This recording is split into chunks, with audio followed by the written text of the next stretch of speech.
Mr. Williams, I want to play a game.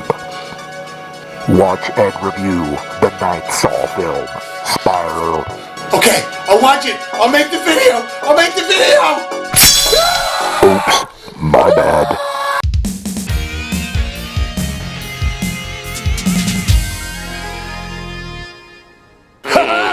Well, that was a lot of fun.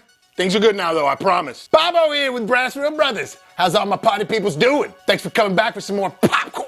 Well, I went and saw Spiral, or Saw 9. Yeah, it's called Spiral from the Book of Saw, but let's face it, it's a Saw movie. And I can say that with full confidence after watching it. It's another Saw movie. They tried to kind of swindle you a little bit with the trailers and the name of the movie, stuff like that. I mean, it does say from the Book of Saw, and they do show like the spiral symbol and stuff like that in the trailers, which were in all the other films. And this one does try to go off in a little bit of a different direction and does some things differently. But with all the trying to be something new and something different, it's another Saw movie. I will say this, it's better than like part 4, 5, 6, 7, 8. Man, they just got ridiculous at that point. I mean, it truly did start to become torture porn. Part 1, 2, and 3, I'm not kidding. I still stand to this day. They are phenomenal films. It's a solid trilogy. And I enjoyed the other ones somewhat for what they're worth, but they just really lost steam hardcore. You can tell they were running out of ideas. You can tell that they were just trying to hang on just so they could sell the franchise. This one feels like if it would have came after part 3, it would have been solid. It would have been really good. You'd been like, all right, cool, this is going a different direction. Because instead of this one killing just bad people or going after people that did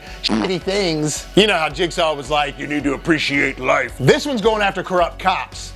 And with that being said, there is a little bit of an underlying agenda with this film, which I think is fine. But on the coattails of a lot of real life police reform happening and defunding of a lot of police forces, you can tell that this movie was sort of going after that and driving that home as an underlying agenda. Like being pretty much pro-police reform. And I'm not spoiling anything either. I mean, this is stuff that you see in the trailer. They're talking about in the trailer like somebody's picking off cops. So in that sense, it's not really doing anything much different. It's still killing bad people. It's just cops that are bad people. But for me going into this, I was honestly kind of expecting something new and different, and when it was done, it just wasn't. It was an hour and 35 minutes long, which I thought should have been more like 2 hours, you know, to get you a little more involved with the characters and stuff like that. I mean, Samuel Jackson's in it, but he's barely in it. I mean, he is in it, and he's a significant part of the movie, but he's not in it like you would want him to be. But that's kind of his MO in some movies anyways. We're going to pull together, and we're going to find a way to get out of here. We're going to seal off this movie.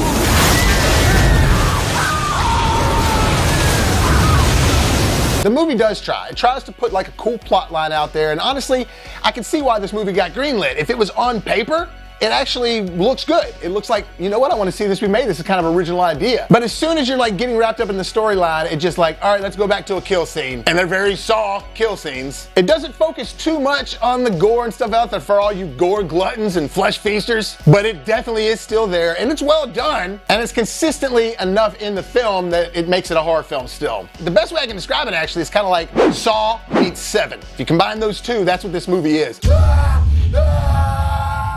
It's kind of even a buddy cop film at some points, even more of a cop movie than a horror film at some points. And I will tell you this, I thought I saw the killer coming from a mile away, and they even make you think that. They try to misdirect you a little bit, but it was a pretty good surprise, and I gotta say the ending was pretty cool, but it was very much in the Saw fashion. In fact, by the end of the movie, you're even hearing the Saw music. It's directed by Darren Lynn Bousman, the same guy who did a lot of the other Saw sequels. And you can see his direction from the other Saw movies transfer over to this one. Like even some of the way they do exposition through flashbacks, they did that a lot in the other Saw movies. So in that way, it's very familiar to the Saw films, and so for me, it didn't feel different. It felt like a Saw movie still. I wanted it to have a new direction, a new feel, a new tone, almost for you to forget that it was a Saw movie until it came time. You know what I mean? But this one, you feel like you're watching a Saw movie. Now, my biggest complaints about the film were 2 things. One, I gotta say, I didn't think Chris Rock did all that great. I kind of felt like he was a bad actor, and I'm sorry. I'm not hating on Chris. I love you, Chris. But man, you just fell flat in this movie to me. I didn't buy it. I didn't believe you. I felt like there could have been a better take involved or something, you know, but I don't know. I liked him in Lethal Weapon 4. I liked him in serious roles, but in this one, it just, I don't know. Like, he does comedy in the movie. Like, he is Chris Rock in the movie, but for some reason, it just, I'm sorry, it seemed kind of like bad acting. And Sam's great in everything that he's in, but when him and Chris were together, it just, I don't know, it didn't gel properly to me, in my opinion. And that's the other thing about the movie. The flow of it in general, I felt was just off. It's not like it was a bad movie. It was very watchable. There was just like a missing ingredient. Something was missing and something was off about the pace of it and the flow of it. But I mean, there's still traps. There's still like a killer that's connecting people to other people and stuff like that and running all the marionette strings, you know, just like in all the other Saw films. The other thing they do different in this is they don't use the jigsaw doll or anything like that. They use the pig. They use the pig face that was in the other ones like some of the time. That's all you see. The pig is like in the hood on the screen like, I want to play a game. No jigsaw doll. And you see that from the very beginning, I promise, so I'm not spoiling anything. But at the end of the day, nothing really stuck out to this movie for me. I hate to say that. Like I said, if it would have been like part 4, if this would have been the one that came out after part 3, it actually would have been good. But there's been so many of them now, and I thought I was getting something new and different with this one, and I just didn't. It's another Saw movie. So I give it a C.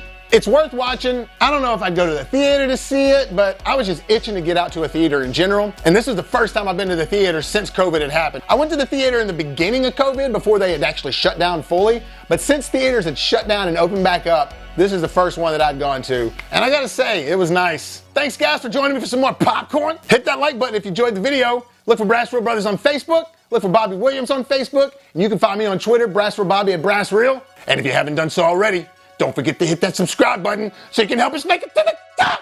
And as always, if life gives you lemons, make some hot, fresh popcorns.